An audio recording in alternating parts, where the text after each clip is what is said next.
अब हमने हायरार्की पढ़ा। हायरार्की के बाद हम कंट्रोल, एक टॉपिक होता है पब्लिक एडमिनिस्ट्रेशन का, वो पढ़ेंगे कि जो हमारी हायरार्की है वो सीढ़ी है।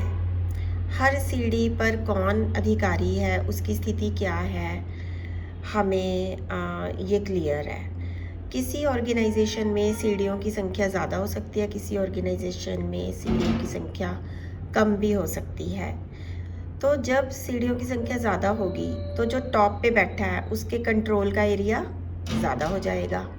अगर सीढ़ियाँ सिर्फ हैं ही 3-4 तो जो टॉप पे बैठा है वो कम लोगों को कंट्रोल कर रहा है। तो कौन कितने लोगों को कंट्रोल करता है, इससे उसका प्रभाव बनता है। ठीक है, उदाहरण के लिए हरियाणा में 19 एसपी हैं, 4 डीआईजी हैं, तो हम ये कह सकते हैं 4 डीआईजी के कंट्रोल का जो एरिया है वो 19 एसपी हैं। ठीक है, 19 एसपी का कंट्रोल एरिया, आगे उनके जितने भी एम्प्लॉयज़ हैं।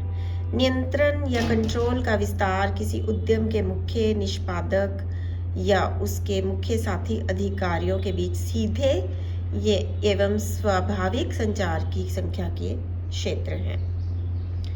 नियंत्रण क्षेत्र की सीमा पर असहमति और उसको प्रभावित करने वाले तत्व। अब ये क्वेश्चन उठता है कि कितने लोगों का कंट्रोल किसी एक आदमी या 4 या 5 लोगों के अंडर होना चाहिए। इसमें सबके अलग अलग व्यूज़ हैं जिनको हम रीड कर सकते हैं इस पैराग्राफ में, और आगे इसके फीचर्स पहले रीड करेंगे। ये है कि कार्यों का स्वरूप। इसका मतलब ये है कि काम के ऊपर डिपेंड करता है कि हमारा कंट्रोल एरिया कितना होना चाहिए। मुश्किल काम, जो जटिल काम होते हैं, वहाँ पर कंट्रोल का एरिया कम मिलना चाहिए। जैसे ये अगर एक जिला शिक्षा अधिकारी, डिस्ट्रिक्ट एजुकेशन ऑफिसर डीईओ के अधीन सिर्फ एक अध्यापक, एक प्रिंसिपल हो, तो वो ज़्यादा प्रिंसिपल्स के ऊपर नज़र रख सकेगा। अगर अधीन प्रिंसिपल्स के अतिरिक्त अकाउंटेंट, ऑडिटर और हेल्थ वर्कर्स भी आ जाएंगे तो उसका कंट्रोल एरिया सीमित करना पड़ेगा, क्योंकि उसके पास फिर काम ज़्यादा हो जाएगा। बाकी पर्सनालिटी के ऊपर भी डिपेंड करता है। कई लोगों का व्यक्तित्व इतना ऊंचा होता है कि वो लीडरशिप की क्वालिटी बहुत ज़्यादा होती है, प्रशासनिक अनुभव बहुत ज़्यादा होता है, कार्यकुशल बहुत ज़्यादा होते हैं, वो ज़्यादा लोगों को कंट्रोल कर सकते हैं और बहुत अच्छे से कंट्रोल कर सकते हैं। कई लोगों को आप कम एरिया भी दे दो कंट्रोल करने का तो उनके बस की बात नहीं होती है। एज का भी फ़र्क पड़ता है, कार्यालयों की स्थिति का भी फ़र्क पड़ता है। अगर आपका कार्यालय जो आपने कंट्रोल करना है भौगोलिक दृष्टि से आपके ऑफिस से बहुत दूर है तो कंट्रोल करना थोड़ा मुश्किल हो जाएगा, और अगर पास है तो आप कभी भी जाके कंट्रोल कर सकते हैं। जैसे अगर बॉस आपका दूर है तो वो आ नहीं सकता, आपको पता है, तो आप अपने मज़े करेंगे। अगर आपको पता है कि बॉस कभी भी आ जाएगा, उसका ऑफिस पास में ही है, तो कंट्रोल का जो तरीका है वो बदल जाएगा।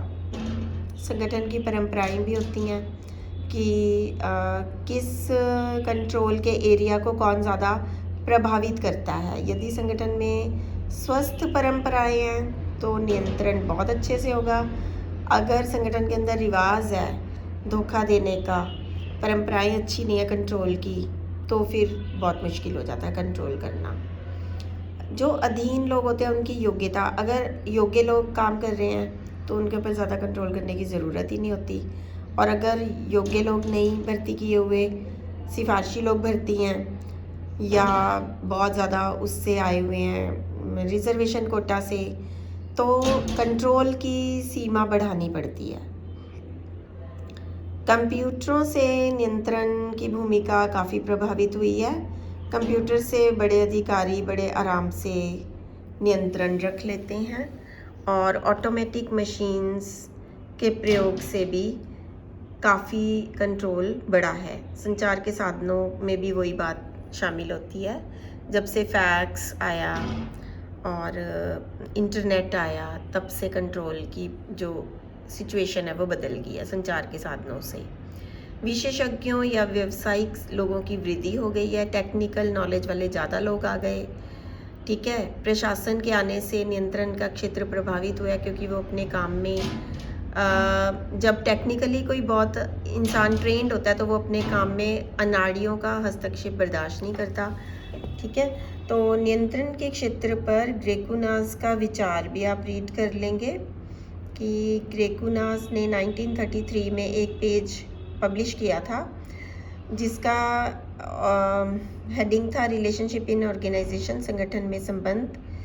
इसमें उन्होंने कंट्रोल की सीमा के ऊपर एक फार्मूला विकसित किया था जिसका विचार था कि जो अधीनस्थ यानी छोटे कर्मचारी और ऊंचे कर्मचारी, इनके बीच में कई बार रिलेशनशिप्स भी होते हैं और ये अलग अलग गणित के रूप में विकसित होते रहते हैं। यदि एक अधिकारी अपने नीचे अधिकारियों पर कंट्रोल करता है तो वो उनको व्यक्तिगत रूप से कंट्रोल नहीं करता, एक दूसरे को कंट्रोल नहीं करते, बल्कि पूरे ग्रुप को कंट्रोल कर सकते हैं।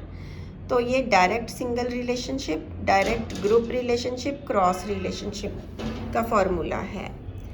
तो इसमें संबंध कैसे होते हैं, ये आप 6 पॉइंट्स हैं, इनको रीड करो कि जो अधीनस्थ की संख्या कम करने से कुशलता बढ़ती है, नियंत्रण के क्षेत्र को सीमित करना, संगठन के स्तरों को कम करना 2 विरोधाभासपूर्ण तत्व हैं कि अगर हम कंट्रोल करने का एरिया छोटा कर देते हैं या हम हायरार्की के स्टेप्स कम कर देते हैं तो इससे कंट्रोल होगा या नहीं, ये विरोधाभास से भरे हुए तत्व हैं। योग्यतम व्यक्तियों में भी नियंत्रण और निरीक्षण करने की शक्ति जो होती है वो काफ़ी सीमित होती है। अगर व्यक्ति योग्य नहीं है तो नियंत्रण की क्षमता भी कम हो जाती है। जिम्मेवारी अगर बड़ी है, नियंत्रण भी बड़ा होना चाहिए। बराबर का काम करने वाले कर्मचारियों के नियंत्रण का क्षेत्र ज़्यादा बड़ा हो जाता है। नियंत्रण के क्षेत्र की सीमा पर विद्वान एक मत कभी भी नहीं हो पाएंगे।